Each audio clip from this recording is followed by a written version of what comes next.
তথ্য ও সম্প্রচার সচিব মাহবুবা ফারজানা আজ বাংলাদেশ টেলিভিশন চট্টগ্রাম কেন্দ্র, বাংলাদেশ বেতার চট্টগ্রাম কেন্দ্র ও গণযোগাযোগ অধিদপ্তরের তথ্য কমপ্লেক্স নির্মাণ কার্যক্রম পরিদর্শন করেছেন।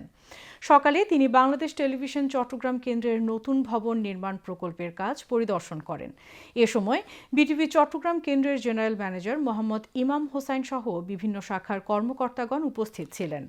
দুপুরে তথ্য ও সম্প্রচার সচিব বাংলাদেশ বেতার চট্টগ্রাম কেন্দ্র পরিদর্শনে যান। তিনি বাংলাদেশ বেতার চট্টগ্রাম কেন্দ্র আধুনিকায়ন ও ডিজিটাল সম্প্রচার অফিস নির্মাণ প্রকল্পের কাজ পরিদর্শন করেন। এ সময় বাংলাদেশ বেতারের মহাপরিচালক এএসএম জাহিদ সহ চট্টগ্রাম কেন্দ্রের কর্মকর্তাগণ উপস্থিত ছিলেন।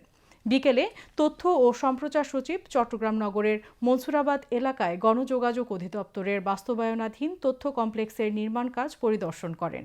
এ সময় গণযোগাযোগ অধিদপ্তরের মহাপরিচালক মোহাম্মদ আব্দুল জলিল উপস্থিত ছিলেন।